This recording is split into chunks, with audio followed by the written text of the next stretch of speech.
to order on FY2021 proposed budget revisions and tax levies. Let's go ahead and start with a roll call, please. Ms. Allard? Here. Mr. Constant? Here. Ms. Mr. Camacho? Dunbar? Here. Did somebody call my name? Having difficulty hearing you, so I'll go ahead and do it. Ms. Allard?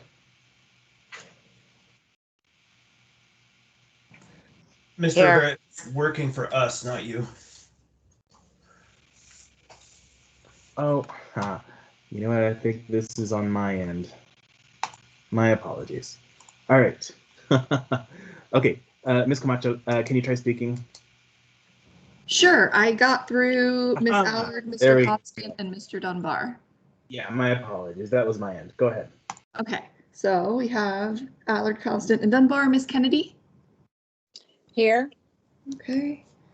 Ms. LaFrance? Mr. Presverdia? Mr. Peterson? Present. Mr. Rivera? Present. Mr. Weddleton? Here.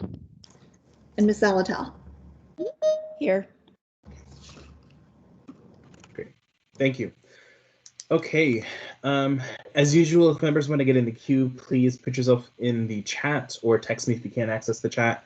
For members of the public and for the body, the documents that we will be reviewing today and that were introduced at the laid on the table at the assembly meeting on Tuesday can be found online at the OMB's website, and you can find the presentation for today at the Assembly's Worksession site.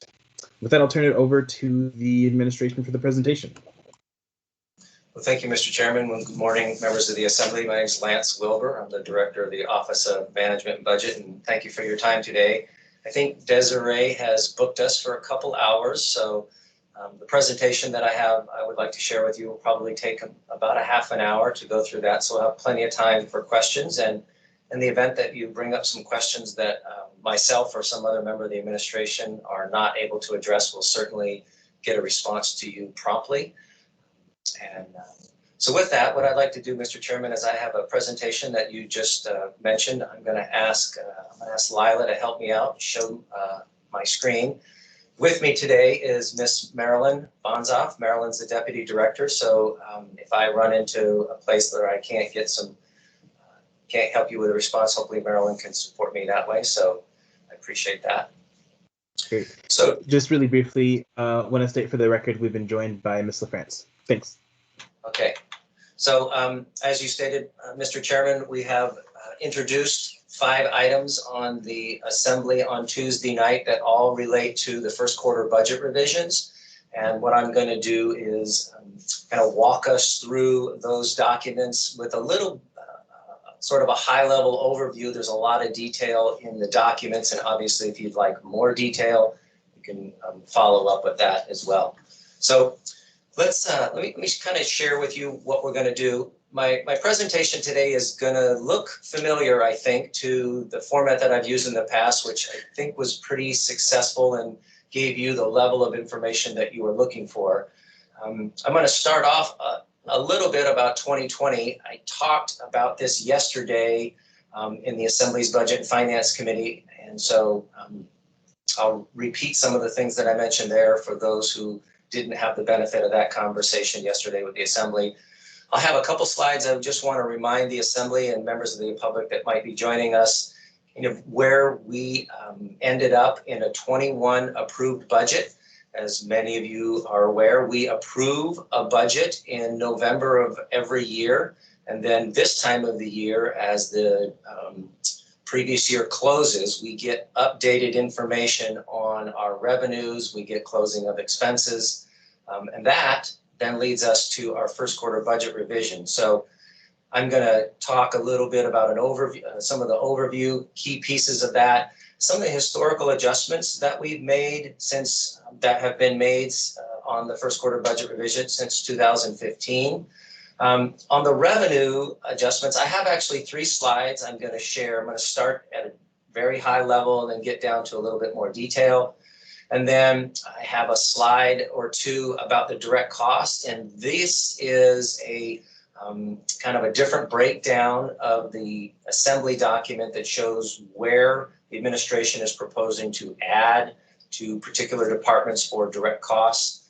Then we'll sort of highlight the changes that we have. I have a slide in here similar to the past that I think the Assembly sort of helped us in the past guide to the illustration, but basically it's going to have information about the mill levy for general government. It will be focused on the 5 majors, 5 major service areas, and then it also includes, as introduced to the Assembly on Tuesday, a document to set the mill levy for the school district. And in this when you get to that slide, I have broken it down how much of the mill levy is going to their operating budget and how much is going to their bond debt. I have a slide that's going to talk about the enterprise and utilities, and then just some future budget considerations that I have on my mind. And obviously, if there are other things that you are aware of and would let us make us aware of those, we can add those. So again, we're going to recap 2020, remind what our approved budget is, and then spend some time about the changes. So let's go ahead and before I start, just how obviously the building the budget and adjusting the budget during the pandemic is posing a lot of changes. The getting the CARES Act funds distributed to businesses and nonprofits has really been part of what we did in the build of the budget, and as well as considerations of how we built 1Q. Because as many of you are aware, we had started programs in 2020, and then we continue to make sure that those things are funded as just approved by the Assembly in 2021. So that was important. We also are making sure that all of the expenses of the CARES funds and COVID, I'll mention this again, during COVID, we really have 2 separate pots that we're responding to. One was the CARES fund, and the other is dollars that we have used in our municipal cash pool that we are going to get FEMA reimbursed for. So all of that is playing into our decision and our build of this budget. The other thing that we are aware of, obviously, and the Assembly has been very active in sort of preempting or getting a structure on the American Rescue Plan Act. I will say now that this proposed budget includes no dollars for operating or capital in this proposed budget. As the Assembly and the administration make decisions about the American Rescue Plan Act, if there are additional programs or additional capital projects, those will be done through on a supplemental appropriation through the year, obviously, as we learn more about that. Revenue sharing, obviously, right now, the dollars that we are using, it's around a little more than $4 million. It's changed a little bit in this adjustment, but obviously revenue sharing could change as the state has a significant amount of projected dollars coming in through the Rescue Plan Act.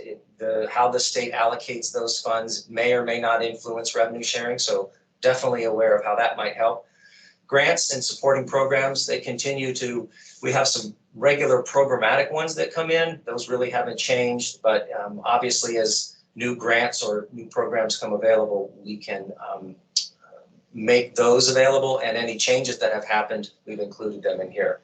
And then obviously we've done everything that we can to try to keep some stability and continuation in the government support services. In some places we were able to increase the contributions there, and we'll talk about those when we get to department. So obviously lots of new opportunities coming to us, a lot of things that we're still working to close. And so that kind of gets us to the next slide, which is where we are on where we ended 2020. And again, one of the things that I mentioned yesterday with we built an approved budget for 2020, but then when we had the CARES Act, we consciously made a decision based on the Treasury guidance to put significant amount of first responder payroll to police and fire. I think the combination of the two is upwards to $90 million plus dollars. And those are reflected as part of the closing of the year-end budget to actuals. And as I mentioned yesterday, all of the actuals are not completed, but very, very close. So we should have those numbers next month, hopefully, and June would be at the latest. But as I mentioned yesterday, I do think that on the expense side of the 2020 budget, departments overall in general government are going to be very close to on budget. So we'll be looking forward to doing that. I'm not aware of any significant surprises based on where we are on the closing at this point. So that is, looking forward to having that. Mr. Slifka mentioned yesterday with the support of Dan Moore and Treasury that our overall revenues in 2020 is down about $29.4 million. And obviously, as Mr. Moore, Mr. Slifka mentioned, a significant portion of that is really related to the expenses or influences and impacts from COVID. And it could be a variety of things. A lot of the room tax had a big piece of that. And obviously there's some other department revenues influence that as well. So we recognize that. And then when we're doing a year-end fund balance calculation, obviously there's a lot in play there. The proposed budget assumes that we, with all of the accommodations for knowing that we used first responder payroll, that we used 2020 fund balance to support the 21 budget, and really we did use some 2020 fund balance after the first of the year, and we assumed that we are going to get some FEMA reimbursement. The net of all of those things would lead us to a projected fund balance negative of about $4.5 million. The other thing that's included in this assumption is that the fund balance calculation assumes that we are maintaining our 10 and our 2%. Obviously, we set aside a portion of our cash to shore up our 10 and our 2%. So all of those things included, again, the fund balance that from 2020 that we're using in 21, the FEMA reimbursement that we need to receive, and then any expenses that we've included in 21 are all part of that. So the bottom line number is a projected negative $4.5 million on the year end. And then for the utilities and enterprises, as I mentioned yesterday, overall, all of them are under, their projections look like they're going to be under expenses. Their projected expense, and all of them are, as a group, are going to be over in their revenues. And I mentioned yesterday, the port is probably the one that's did better than their projected. So obviously 2020 is not completely closed, but I think we have a pretty good picture of where to start from as we move into 2021. So I can't see the chat, Mr. Chairman. So if there are questions, just please interrupt. I'm just looking at my entire screen. Okay. Okay. So I have a couple slides. Thank you.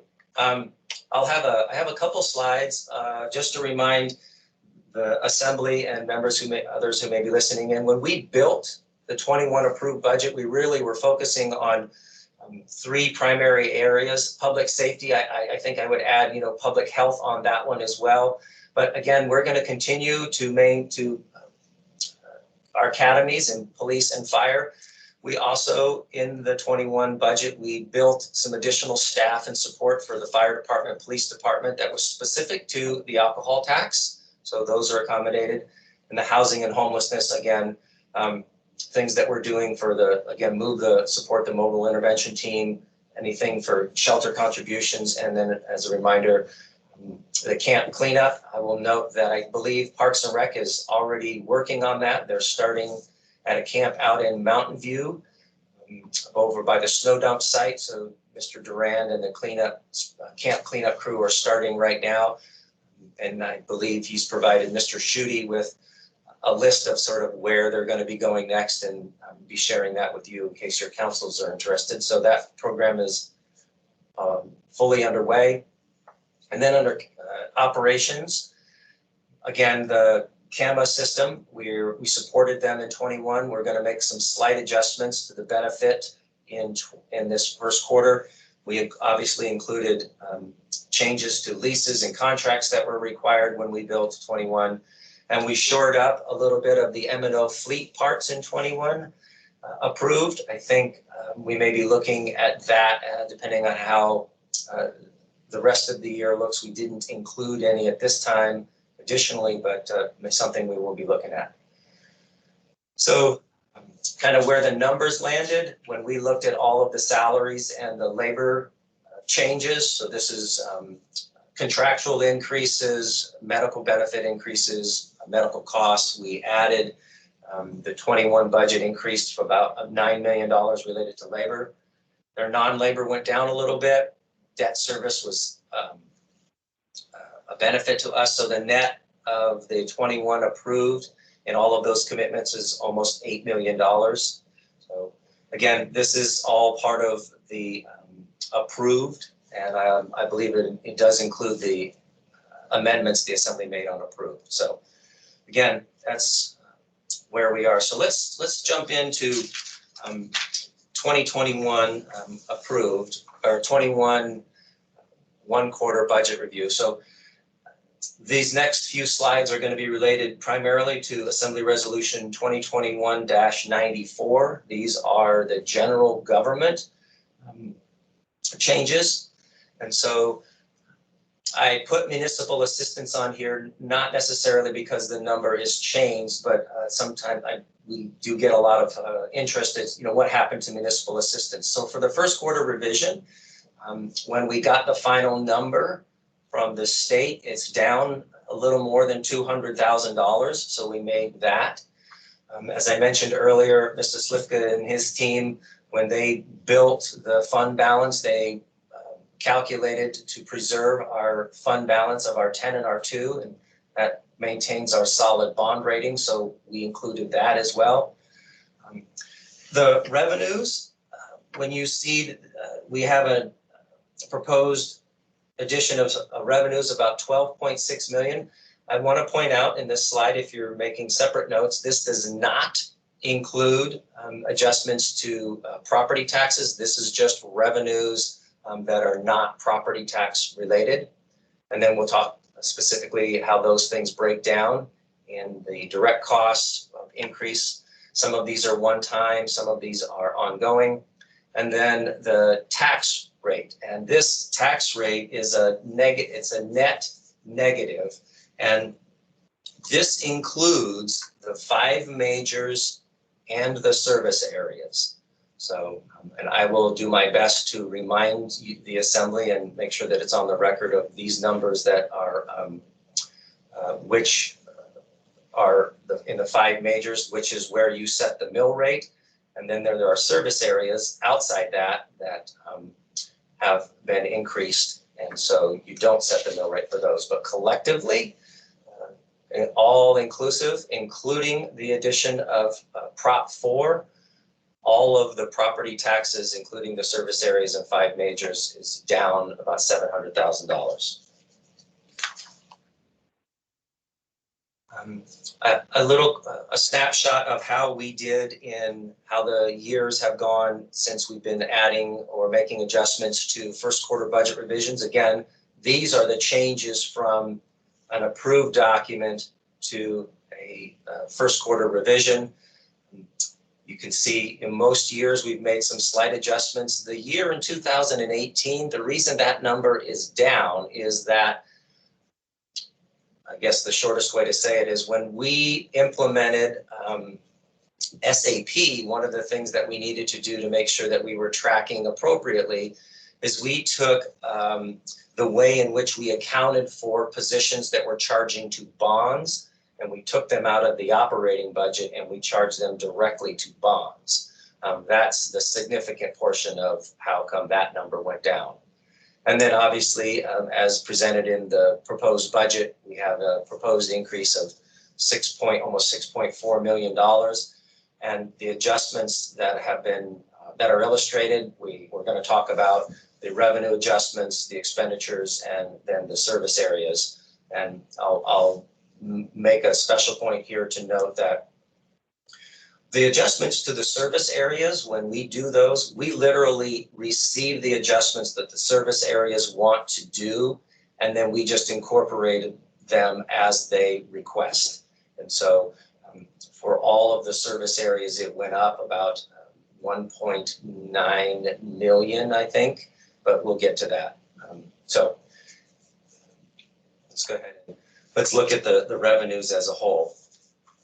So again, I have 3 separate slides that I'm going to talk about as they relate to revenues. I'm going to start at very high level, and then we'll drill down to particular funds. So the first one is non-property or non-tax revenues. And basically these are non-property tax, non-tax revenues. And for the most part, it's going to be comprised of 2 things. It's going to be a contribution from other funds, that one primarily being from ML&P, and the other one is about $1 million coming in from the trust. The next group are taxes, and what we have are these are taxes that are not property taxes, and we get some of those are inside the cap and some are out. The first one is the outside the cap, but it is a tax, and that's the room tax. And I think as Mr. Moore mentioned yesterday, or Mr. Slifka mentioned, we are projecting about half of what we lost in 2020 to come back in 2021. So we'll see a benefit of a revenue about $9 million or about $900,000, and we'll see that. Inside the cap, it was plus and minus. These are going to be things like the fuel and tobacco and marijuana and things like that. But those sort of netted out, and really the increase inside the cap, which lowers property taxes, is coming from contributions from the utilities. So, and then property taxes, as I mentioned, and this is for everything. This is for the 5 majors in all service areas. So the total amount of the revenue updates is an additional almost $12 million, so 11.9.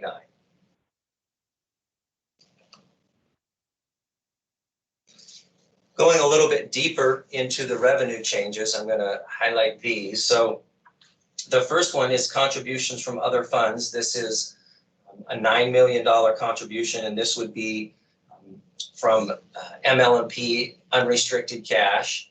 And I think a lot of it has to do with, you know, as a result of cash out the door and waiting for reimbursement, you know, there's a need to make sure that in the interim, we have the ability to maintain our services and support some of the requests that we have. So we have that contribution. Investment income, that number there, it's really a combination of some earnings from the cash pool. We also received a little bit of refund from bond refinancing.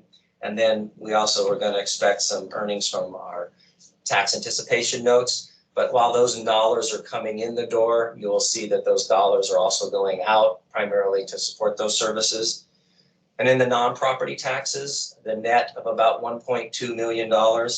Again, that's primarily MUSA and NISA coming in to support. I mentioned the trust, and then the room tax, again, going up a little bit. Dividends from the utilities. This is a new one. Primarily that $400,000. It's a combination of a couple things, but primarily it is a dividend as we open up and the new utility, the Anchorage hydro utility, that's the result of the ML&P. As part of the municipally owned utility, they too will be contributing a dividend, and their dividend will be about $300,000 to us. That's most of that. And then Chugach contributes a little bit in the payment in lieu of taxes. So, and then the other state funds, or the other funds, state revenue sharing, I just mentioned, that's going down a little bit. And then the electric co-op, that is related to CEA. So collectively, there's a net reduction of about $300,000 between those two. And then the last item is a group, and we'll talk about these in a little bit of detail, but these are a lot of changes that are affected primarily in departments. So transit, Parks and Rec, the taxi cab relief for the permit fees is all part of that. So this is really a high level, and we're going to dive into those on this next slide.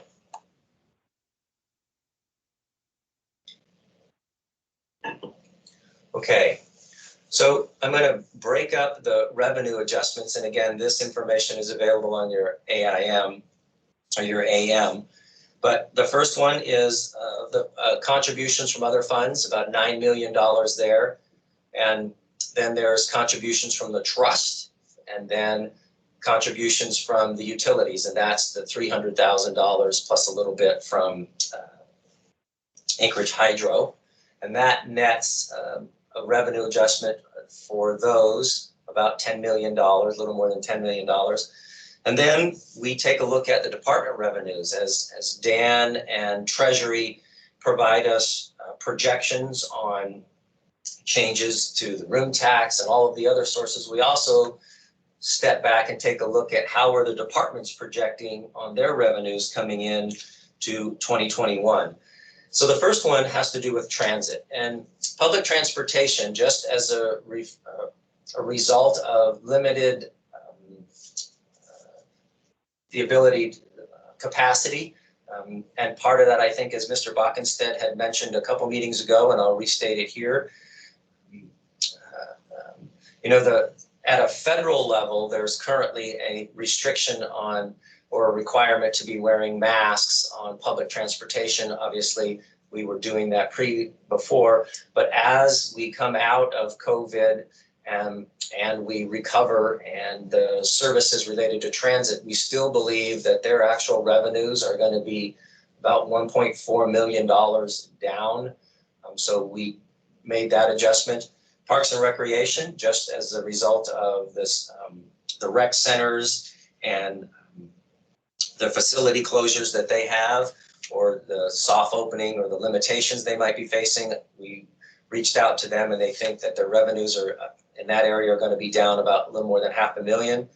And the municipal manager, this one is primarily the taxi cabs. So the assembly passed a assembly action to basically reduce or waive the taxi cab permits and fees for 2021. So that resulted in a lost revenue of about $370,000. But we also have some things that are coming in a little bit more positive, some development permit fees, some treasury results on trust reimbursement. We also expect a little bit of recovery from the municipal attorney's office, from criminal defense, just a little bit of true up there.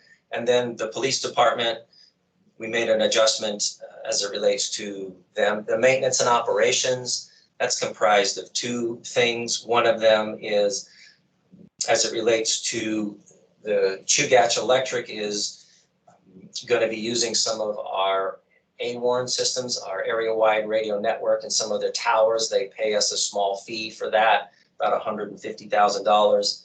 And then also, as you will see, we are adding a position to maintenance and operations as a result of a contract.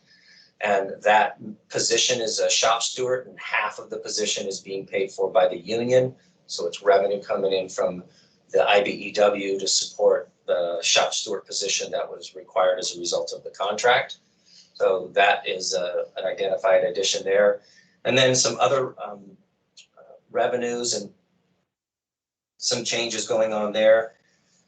Pardon me. I think, let's see. Oh, that $300,000, that's again, mostly revenue sharing, go down a little bit. We mentioned that room tax is going to go up. We're going to recover from that. And then non-property taxes, again, that's the MUSA and MISA. And then the investment income, expect that to come up a little bit, but it also will be dollars out the door to support the efforts to make sure that our investment income is managed appropriately. So when I mentioned this is $12.6 million. So again, that number is all of the revenues not related to property taxes. And so that's why this number is 12.6, and then the other number included everything, which was a little under 12 on the previous slide, because that included property taxes. And as I mentioned, all of the property taxes collectively, they're going to go down about 700,000. So, but this is just purely non-property tax revenue coming in the door. So the next slide here. So that we spent some time talking about. Before you continue, Mr. Wilbur, I have a question from Ms. Zalatel, I believe, on the previous slide. Thank you, Chair. So are we, because the alcohol tax is so new, are we withholding any adjustments based on the collection of alcohol tax revenues collected to date? Thank you. Through the chair, Ms. Salatel, excellent question. I will first say that these numbers here are all general government tax or revenue. These numbers do not reflect anything related to alcohol tax. So, but to answer your question a little bit more directly, and I will verify this, and maybe Marilyn knows off the top of her head, I think that when Treasury gave us, as I think Mr. Moore mentioned yesterday, as Mr. Slifka might have distributed, we have the first months of alcohol tax actuals coming in the door. I think we adjusted the total amount of alcohol tax revenues coming in based on a recommendation from Treasury down $200,000 out of the 11 million that we had originally proposed. So either Marilyn can correct me or I will get verification. Thank you. Yep. You're correct. Thank you, Marilyn. Any other questions on this one, Mr. Chairman? I do not see any. Okay, let's go ahead and talk about the expenses. So in the document, we tried to break down with some specificity where we showed some of the major changes. And what I did here is, if we had a major change that was, and this was just my way to make it simple. If we had any changes that were really over $150,000, I tried to point them out here. We had many that were, in the tens of thousands of dollars. So we blended those for the illustration here. So as I mentioned, while we're receiving some revenue from our investments, we also have expenses as it relates to our investment expenses. And so again, we're going to get a little bit of as it relates to bond expenses, some expenses that relates to the municipal cash pool, that management fees are part of that 1.6, and a significant amount of it really has to relate to for our cost of issuance for our tax anticipated notes. So obviously we do receive some dollars coming in from our investments, but those dollars then turn around and support the management and the issuance of those dollars as well, those investment dollars. So that's important. The room tax, I think, while we are going to receive additional dollars in, we also know that we have some contractual expenses under the room tax. We know that we had an adjustment anticipated to a net operating deficit to one of our, I think it's the ACDB, as it relates to their net operating deficit. The Assembly increased their net operating deficit from 1.6 to 2.5. And so we need to make good on the difference in that, and that is included in this expense for the room tax to cover that net operating deficit. And then under contractual, there's a couple under this one here. It's a combination of the Department of Corrections in the police department. It's a contractual obligation. The cost has gone up for CPI, and I think the state actually withheld imposing that CPI inflation last year, just in our budgeting process, and then put that back on the table. The police department recognizes that's really something they are either going to have to. It's an expense that we have to do. So that's for the jail. And then, as I mentioned, while the union's picking up partial of the expense for the shop steward, another part of the contractual increase as it relates to the shop steward, we are picking up half. So the combination of those two are identified in the contractual. Then the labor adjustments for non-reps in the approved budget, there were no adjustments for labor for the non-reps, and there's about 390 of them in the municipality of Anchorage. This proposal would make a slight adjustment to their salaries in the proposed adjustment.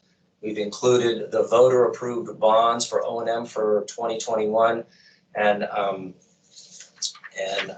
this one just includes the ones that we are aware of, and I think this is primarily roads and parks. Any of the other bonds that are passing either did not have an O&M increase, or those that did, at least at this point, we did not include them because they did not appear to be passing. So we only included the ones based on the information we had as of last week, how they're doing. So we did make some adjustments to the fleet. Obviously, the cost of our fleet is allocated to the departments. We trued that up.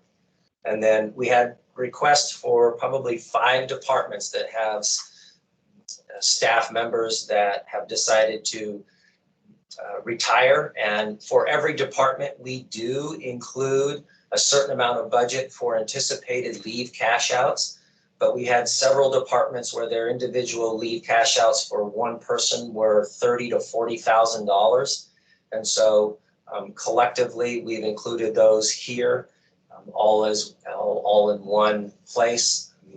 So that's what that retirement leave cash out is. That's an additional, otherwise the departments would have to include that as part of their labor. And in most places, based on what we see now, they're either fully staffed or don't expect any vacancies. So we're proposing that we include it here. And then the miscellaneous, that is a variety of things. You will note that we had some adjustments in the health department. We had a small adjustment in transit, and we had one small adjustment in real estate services. Collectively, all of those things, we had some minor ones in treasury, and so the net of all of those, they were probably $30,000 to $40,000 pluses and minuses, and again they're broken down. And then when we go back and look at all of the labor adjustments, when we look at what labor adjustments have occurred since approved, there was a net reduction of about $900,000 in all of those changes. And if you like specifics for which bargaining unit, we could break those down for you. But collectively, that's, and that would include any adjustments to medical or any other changes that the CDA through the bargaining process has elected to do. And then a couple big points here I wanted to point out is that the fire department had really 3 non-labor requests. One is for emergency medical services. Obviously, the cost of their supplies is going up. We propose to include that. Another one is has to do with an adjustment to their tariff that they pay AWWU for water. And then the other one was we anticipate some adjustments to the Girdwood EMS or Girdwood Fire contract down in the Girdwood area. So collectively, those 3 are those things. The police department, in addition to the contractual request for the jail, they have they put in a request for a little over $500,000 to help assist in basically paying their cell phone and data for the phones. We've made some upgrades to how their communications and their data and their phone plan works. Primarily, I think, as it results in the event of a response to an emergency. So that one, and then for the assembly, Mr. Chairman, I think on this one here, when I received and the administration received a lot of the requests from you related to housing and homelessness, public safety, the communications, maybe some salary equity, and then a special admin assistant or to support the assembly as a group. You know, we did our best to look at your requests, the housing and homelessness ones, the shelter, the case management, the rapid rehousing. I think Mr. Bockenstead could correct me where I'm wrong here, but we're looking at other places to address really some of those requests that you had for shelter, and then the case management and the rapid rehousing, either through the Emergency Operations Center, potentially some of the American Recovery Plan Act, and then some other separate funds for the sheltering. The public safety one had to do with Prop 4. Obviously that passed, so we didn't need to address that one in the request. The communications one, obviously the Assembly is doing a lot of outreach and a lot of work there. We didn't add anything specifically to that in the direct budget, but we did include an adjustment for a bunch of folks in the Assembly Department. I think that was roughly around $95,000, and then we added a position for a special assistant to the Assembly to basically help the Assembly through their processes. A lot of work that you're doing through the CARES funds and then the ARA funds that are coming forward. This position would support the Assembly as a group. So it's not a little thing, but an important thing. So recognize it here, and hopefully that we've done our best to meet that request as best that we could. And then the last items are some special items that we included here. Obviously, we included with Prop 4 for the, I just call it IT. This is the dispatch, the records, and the body cameras. So reaching out to the police department as a result of two things. One, I think Miss Kennedy may be most familiar. I'm going to remind her is that early what we included in 2020 is we included some dollars to get that process moving. And so in the event that, you know, in 2021 had Prop 4 as proposed did not pass, the full amount would not need to be assessed because they got some money ahead of time to get that ball rolling. They are doing that. We reached out to the police department to verify that they did not need the full 1.84 that would be assessed. And so based on their process, based on the dollars they received and approved to get that process moving, they recommend that we include 1.5 of that 1.84 that was in the ballot prop. So we included their recommendation on that one. And then in working with the mayor or the clerk's office, we have an estimate that a mayoral runoff is going to be right around 365,000. If for some reason it is less, then those dollars can be reappropriated either to another department or within the Assembly. If it happens to be more, then we will need to do a supplemental appropriation. But I think in talking with the folks in the Assembly's office and the folks in the elections, this seems like a pretty solid number. I'm talking to their consultant team as well. So that's the number we used. So the total amount of all of the direct increases for those departments, the specific highlighted ones, and then a couple key ones there, that's where we get to that $6.4 million in additional costs. And so that's where, again, this is a bit of and all of these numbers are identified a little bit differently in the AM support, but collectively they should be the same. I tried to just make it a little bit more simplistic. So I'm going to pause there before I get to the next slide, which is we talk about the changes between the approved budget and the proposed 1Q based on the revenues that we talked about and the costs that we talked about, Mr. Chairman. Great, thank you, Mr. Wilbur. I have three folks in the queue, starting with myself.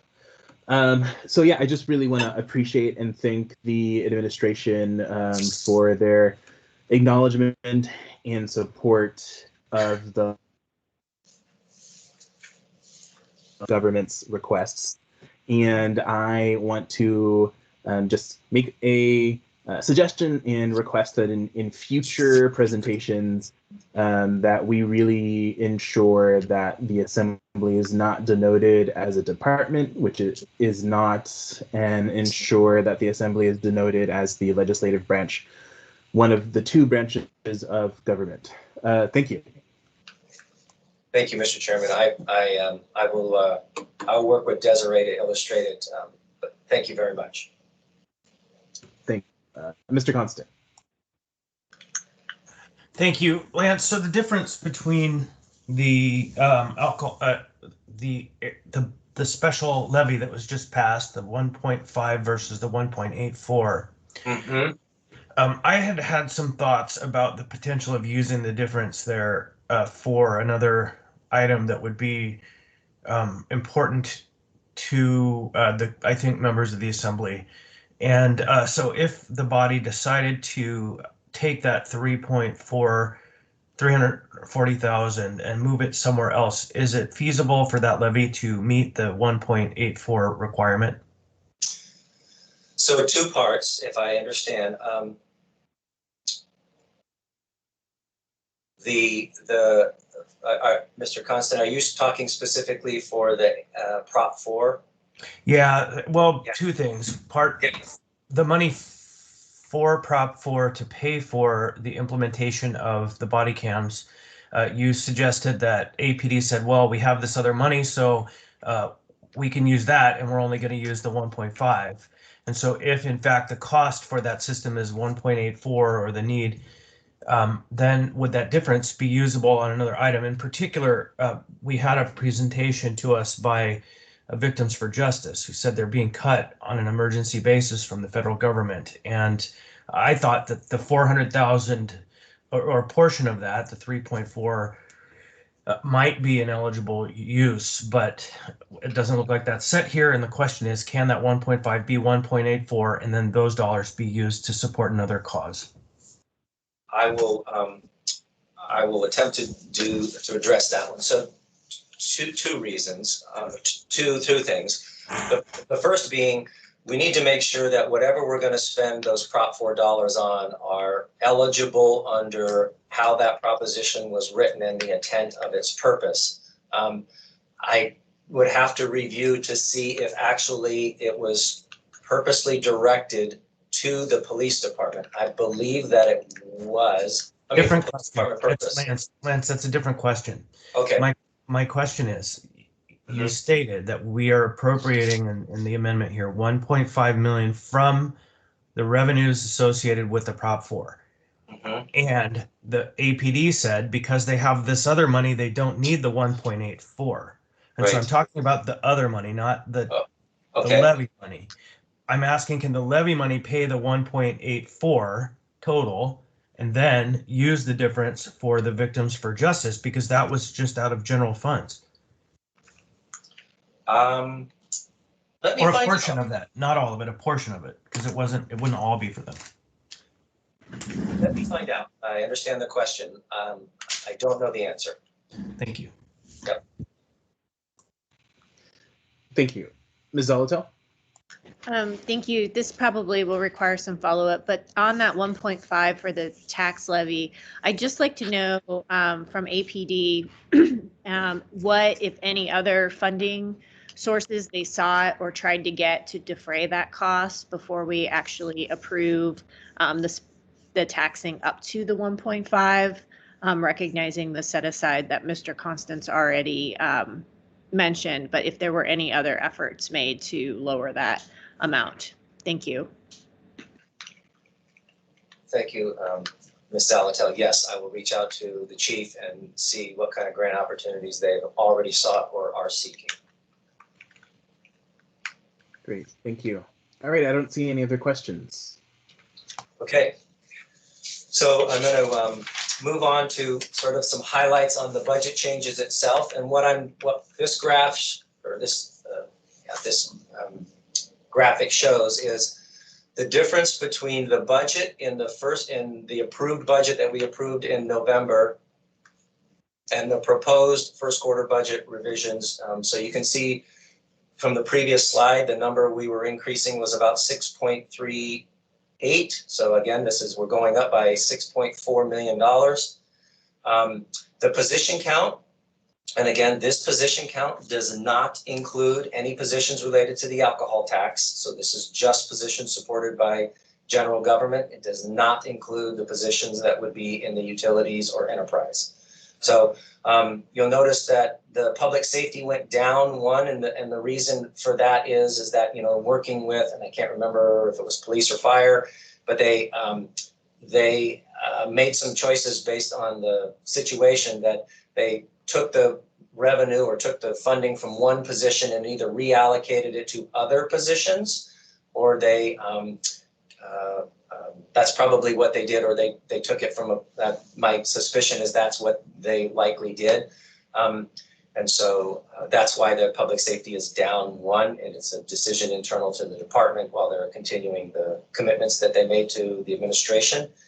And then obviously the non-public safety, this is going to be the shop steward and I think the assembly position, and I can't remember the other one, but I just can't remember off the top of my head. And then obviously the property taxes. And so again, this property tax number and these dollars right here on the property tax number, these are the property taxes that the assembly gets to set inside the 5 major service areas: area-wide, police, fire, parks, and roads. So the total amount of proposed taxes in the 5 major in the areas was about almost 300 million. And in the 2021, it's a little bit less than that. So again, this is just in the 5 majors. It's about a $1.8 million, roughly a $1.8 million less. So this slide is a breakdown of this is a combination of 2 documents that you received on the assembly. The first one you received AO 2021-36, which is the mill levy for general government. And then you received your AO 2021-37 for the school district. And so what I'm going to show here is the top one for general government. So last year, when we set the mill rate, the average mill rate for general government was 9 mills. And then for the first quarter budget revisions with the proposed adjustments in both revenues and expenses and inside the tax cap, that would go up 0.22 mils. So the cost per, the difference is 0.22, so that's about $22. So what would happen is the cost for general government with the adjustments in your tax bill would be $922 per 100,000, and that would be the new number. Again, that would be going up from last year of about $900.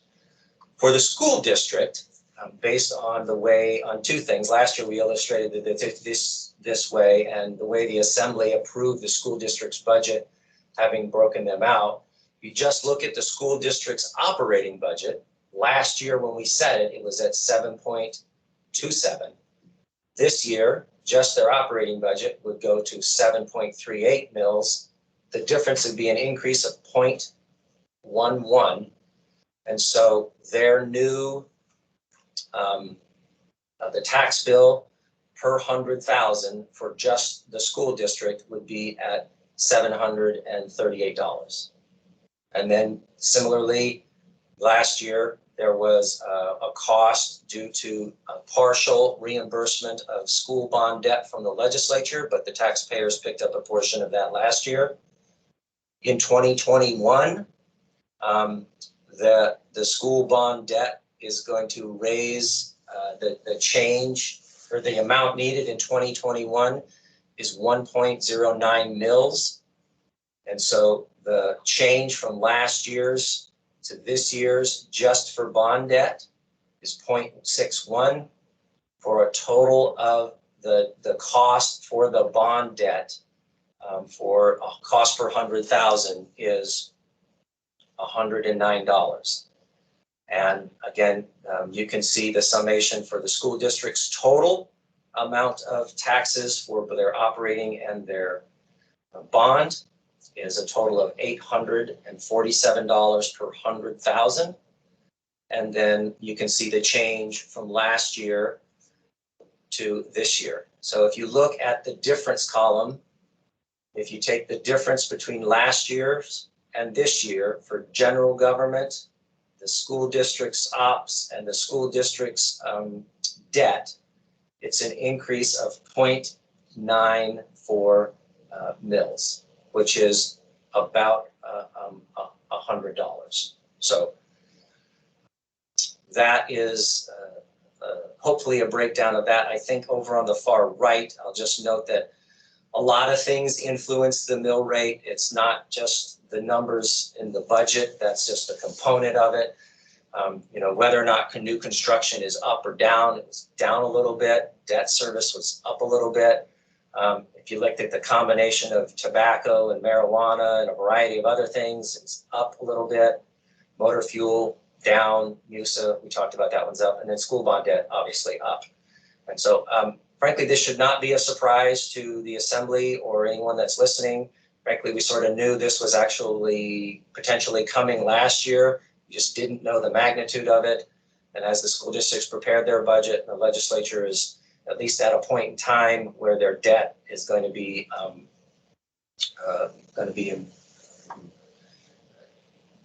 bond debt reimbursement for the school district. And this is kind of where we are going to end. So I think if you look at, I guess, are there any questions on this one? Mr. Chairman or members of the Assembly, does it make sense?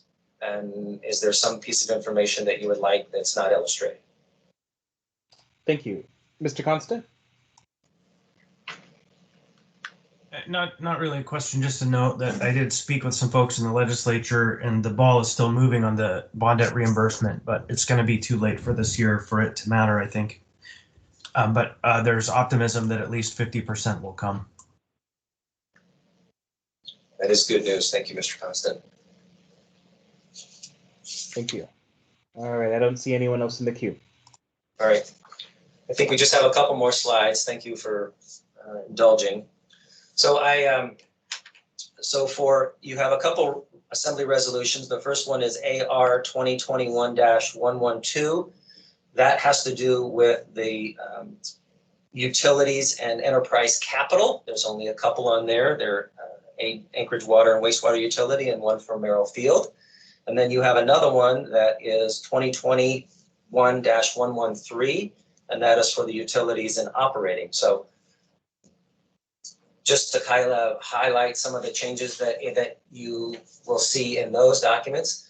I mentioned that Anchorage Hydro, one of the changes is in their operating fund, they are going to offer a dividend to support general government. Obviously, we have dividends from solid waste. We get a small dividend from the port. We are not getting a dividend from AWWU. We have a restriction on the sewer side, and while they're recovering from 2020, the administration decided not to collect a dividend from them as part of 1Q. I think as they start shaping up, that might be different. But for the utilities, we just had for the Anchorage Hydro, a pretty small adjustment there. The next one is Municipal Light and Power, the electric utility. Obviously, the books are being closed, but as part of owning that utility, one of the benefits we received is we had some unrestricted cash. We used a portion of that to shore up, frankly, our our cash flow concerns that we've got right now until we get some reimbursement and the economy is picking up, which we've accounted for that economy picking up as part of our revenue projections. The Port of Alaska, in their operating, they have we've got some new information. They need to increase the amount in their operating for a new debt amount. It's about $1.35 million. And then solid waste, for both of these things, these changes are reflective of the documents that the Assembly had seen earlier this week and some of their changes in their master plan and in their leasing and management fees for their loans. And so we're mirroring the requests and the costs that they would need to include in their operating budget. So they are reciprocal and include those dollar numbers there, including the debt financing and the debt issuance. So those are part of all of what's in SWS. And then for the water utility, again, I mentioned that while they provided a dividend in 2020, when we built 21, we did not include a dividend, and we went and looked and worked with Mr. Corsentino and their conversations with the board. And so at this time, there will be no dividend for the water utility, but we'll be looking at that again probably after July and see how they're actually coming in. Their revenues are turning around, so while we don't appropriate the revenues to the utilities, we are including some turnaround for them, and so that's good news. I think that 21 is looking a little better in that arena. And then for Merrill Field, they had about $1 million of new coronavirus grant funds that they're going to put towards their capital program. And I'll just put a plug in for Merrill Field. One of the things that you are aware of, one of the things that they were looking at was installing some simulators for making sure that, after the medallion program, and Ralph, through his leadership out at Merrill Field, has done a great job taking those things on. The FAA is looking at whether or not they want to even take on another one. Anyway, I think that's a really good use of the CARES funds, and particularly directed towards the work out at Merrill Field. So my kudos to Mr. Gibbs and his team out there. And I'm hoping I can get out there and sit in one for a little bit, but that's good for them. The utilities, again, I think the utilities in generally, have a pretty solid program. Obviously, you're well aware of what's going on in solid waste world. They have a lot of moving parts, and then the rest of them, obviously, upgrades to the Assembly's Utilities and Enterprise Committee. Is if things come up there, they can be apprised there. But overall, no real significant changes to the utilities. So I think that is it, Mr. Chairman. I just have some closing comments. Just kind of what we're looking at when I look out into the future. Obviously, building first quarter, building the budget, and building first quarter, there's a lot of work being done, a lot of good work being done.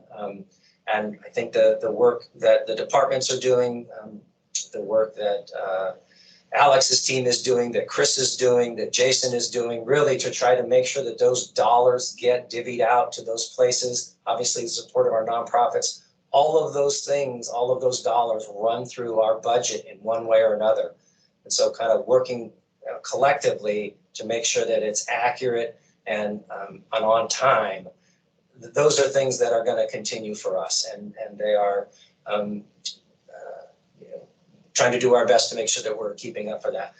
As I mentioned, this proposed budget does not include anything on the American Rescue Plan Act.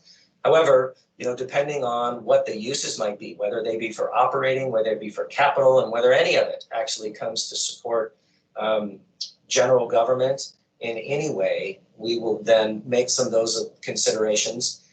We didn't include any of those in our proposal, and if we get new information before we approve it and we want to make adjustments, then we can, and that may or may not affect the mill levies. But right now we are assuming nothing, and if we get some, we'll do it through a supplemental.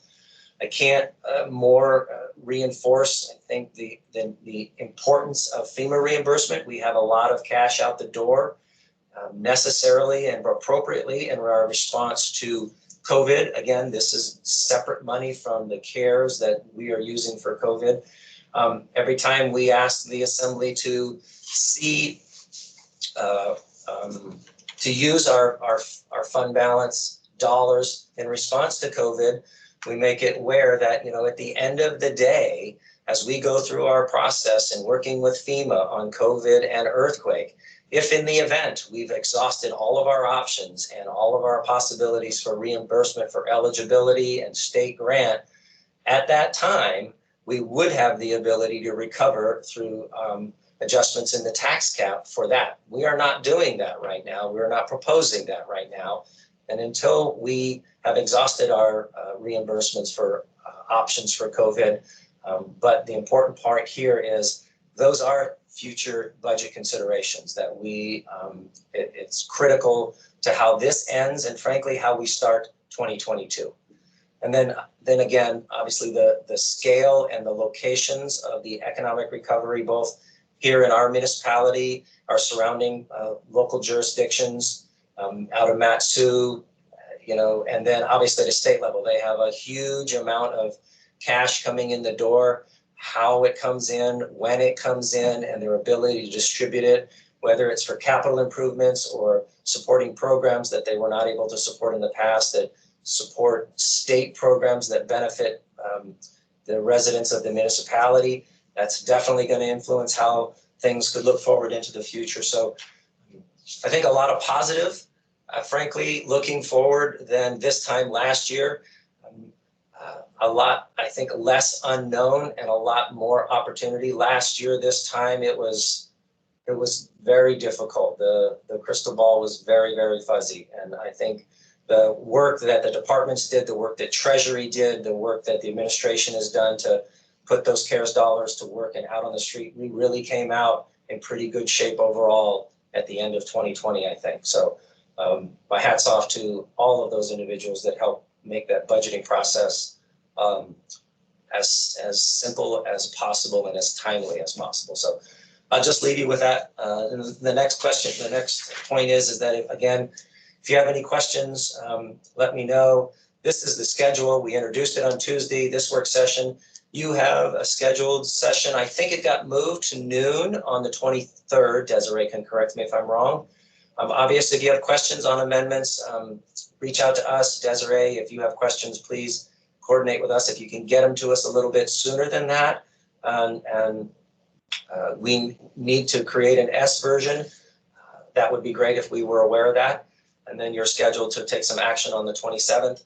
And then as Treasurer will receive the mill rates based on the approval of the assembly documents, and they get it out the door. And I think they have a code requirement that they be gone and out mailed by the 15th. And so they need a little time to prepare them and get them out the door. So I guess that is it. Mr. Chairman, members of the Assembly, thank you for your time. And thank you for helping us through this process on this revision. Thank you. Great. Thank you, Mr. Wilbur, as always, for a great presentation, and thanks to your team for all of their hard work. I'm going to go ahead and go through the queue, starting with Mr. Weddleton. All right, thanks. I've got 1 point and 3 questions, so if you want to give me the hook at some point, that's fine, and you can roll around everyone else. One thing on the Girdwood reimbursement for EMT, I think that was 300,000, and they just want to make sure that's understood that that's not really something special for Girdwood, but EMT is municipality-wide taxes, and Girdwood wasn't being reimbursed for the EMT work that they were doing, and it's been a long-standing issue. But it's a real credit to Chiefs Hetrick and Weston that they worked out something that both agreed was sufficient to square things up. Then a couple of questions. One is we've included the $9 million that was left over from MLMP in this budget.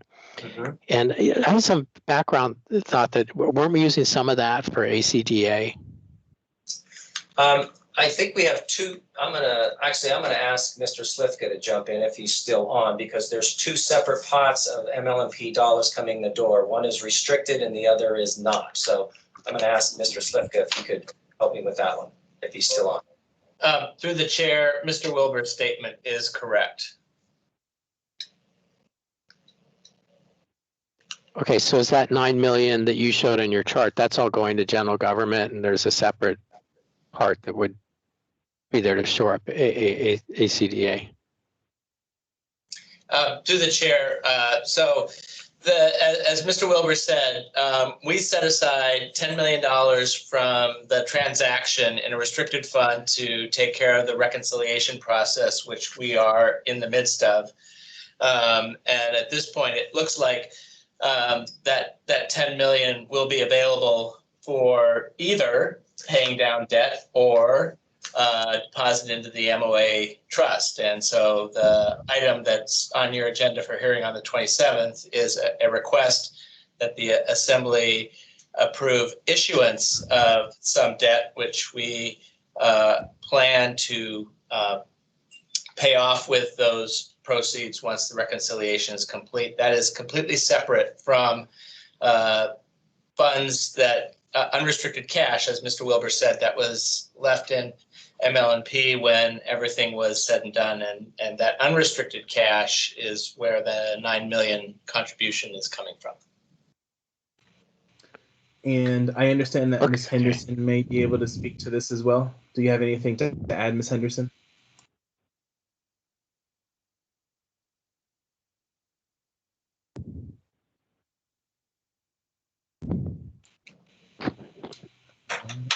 You are on mute. Sorry, if you're trying to speak. Trying to find the mute button. Thank you. This Okay, is Anna great. Henderson, Municipal Manager.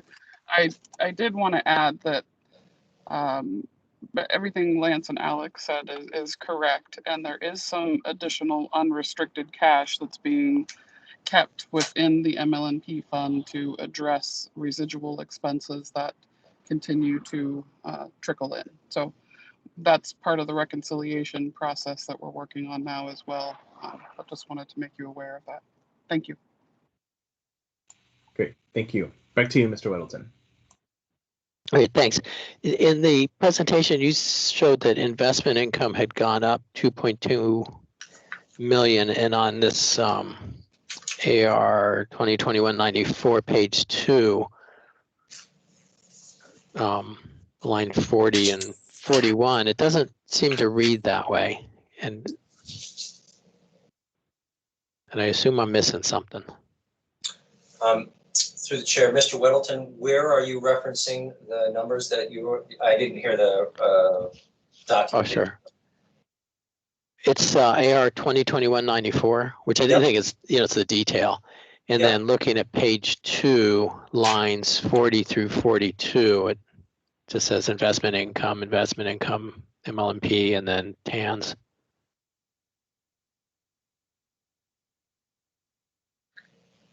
Let me get back to you on that one. Okay. I don't. Yeah. Okay. Okay, and then on the fund balance, I guess that, there's obviously more to the story. I just wanted to get some more of the numbers, and that's so you show, we're just down 4.5 million, and you said it assumes FEMA reimbursement, and is that the 12 million match that we would owe, or is that just all the huge amount of monies that we've been spending? The entire amount. Okay, and how much would that be roughly? I think it's, Alex can correct me if I'm wrong, it's 35 million. And that includes earthquake and COVID, I believe. Okay. Yeah, through the chair, that number is correct. And Mr. Weddleton, that there really is no match of any kind in these calculations. Everything that we are seeking reimbursement for is at this point supposed to be 100% paid for. Okay, well, what was that 12 million that we're assuming the state will pay?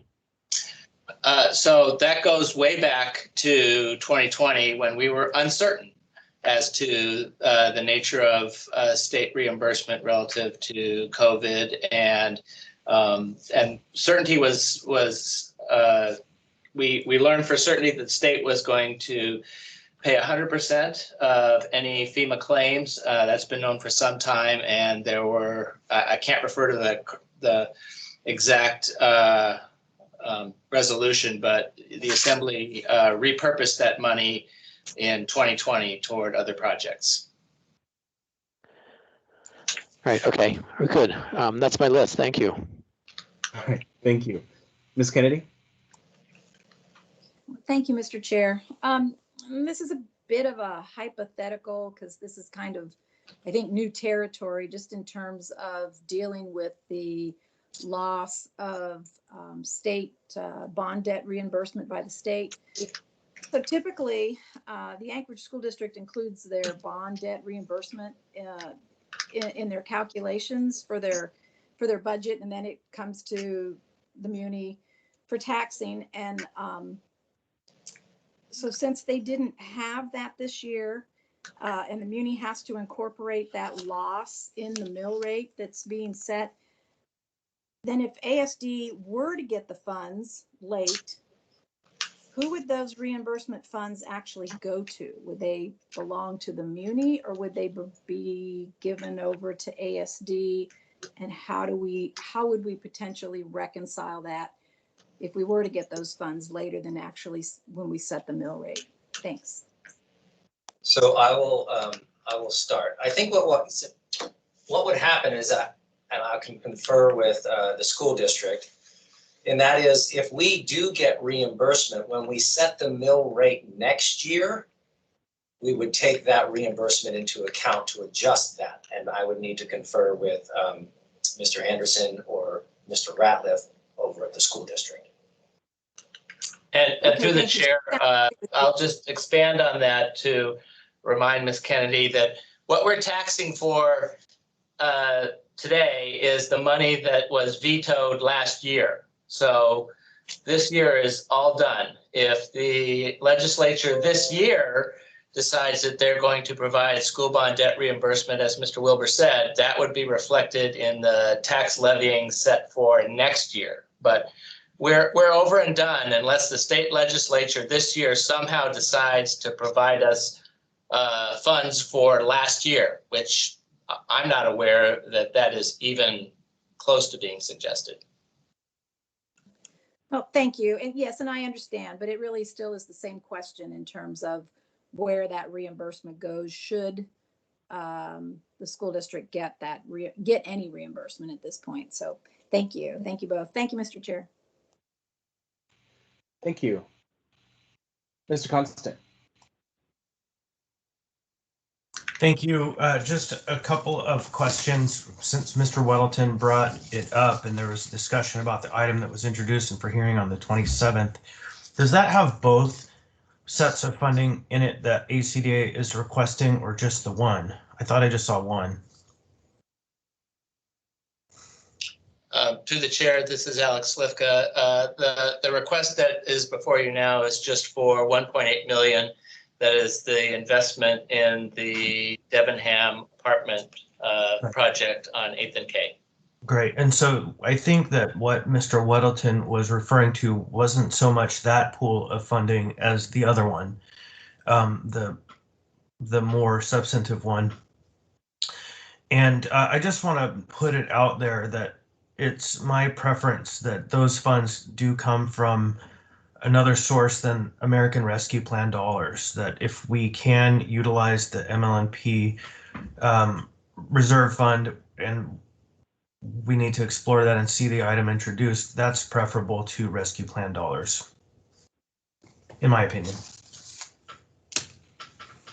Thank you. Ms. Zalatel.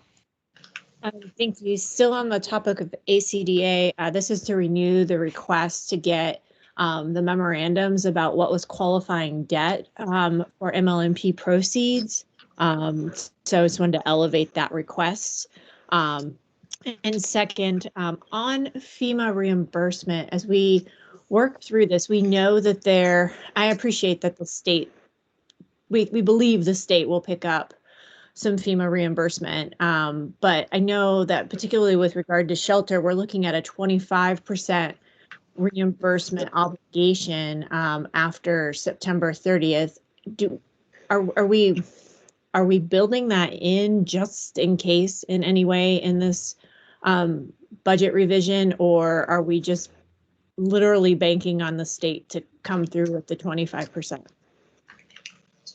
Through the chair, the budget does not include that 25% recovery of FEMA. I don't believe it is. No. Thank you. And Mr. Chair, if I could, this is Jason Bockenstead, Chief of Staff. Through the chair, Assemblymember Zalatel, we have made that ask of the state, and we have been told that post September 30th, just like they had committed prior to the president saying that 100% was going to be reimbursed by the federal government, that they would do the 25% match as they have historically done for FEMA reimbursement. So that is one of the reasons why it's also not included. Is we have talked to the state and we have gotten assurances that they will cover that 25% match post September 30th. Thank you, Mr. Bockenstead. I hate to seem cynical, but do we have that in writing, and can it be shared with the body? Through the chair, Assemblymember Zalatil, let me follow up with the EOC folks that have had those conversations, and I'll see what we can come up with. Thank you. Thank you. Ms. LaFrance? Thank you, Mr. Chair. A question for Mr. Wilbur, and I apologize because I had to step out for a few minutes, but I think I may have missed the discussion concerning the Girdwood Fire and Rescue adjustment, the $300,000 increase. And I just wanted to confirm that that is still in here. Thanks.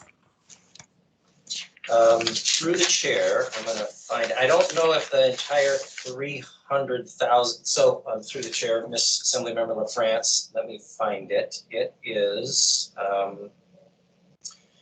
it's actually in there, but we're not able to include the entire 300. It includes $250,000 of in the fire department for that purpose. We did include their entire medical services, but when we're trying to get this thing to balance, we were not able to accommodate their entire request, but $250,000 is what's in there. Thank you, Mr. Wilbur. You know, it was my understanding that this is part of an agreement that was made, and so I expect we'll be putting forward an amendment to restore the full amount. Thank you. Thank you, Mr. Chair. Thank you. Mr. Peterson? Thank you, Mr. Chairman. Mr. Wilbur, you were talking about in one of the slides the new positions that were added. And I thought we had added one additional position at the library. Am I remembering that correctly? Thank you. Through the chair, yes, we probably did. I think we did a couple of them with the alcohol tax in the approved budget, but in the first quarter budget adjustments, there were no changes. Okay. All right. Thank you. Thank you. Are there any other questions or discussion?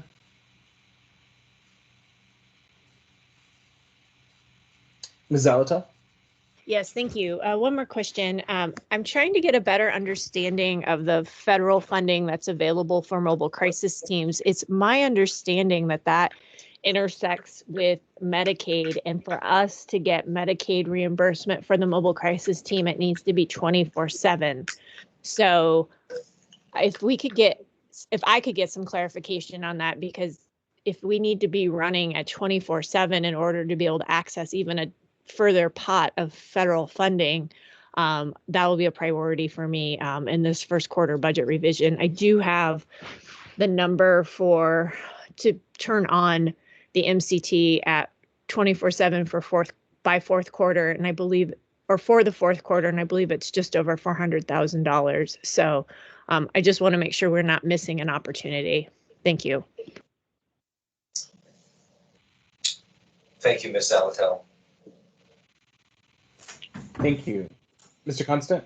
Yeah, just to add to that, you know, it's an interesting thing if we have it scheduled for roughly half-time, and if we increase it to full-time and we can draw down the federal dollars that are available for this, then we've essentially for free expanded the system to 24/7 based on what we already intend to levy or to appropriate. And so I think that it's really important for us to look closely at this question because we can really get bang for our buck in time. Thank you.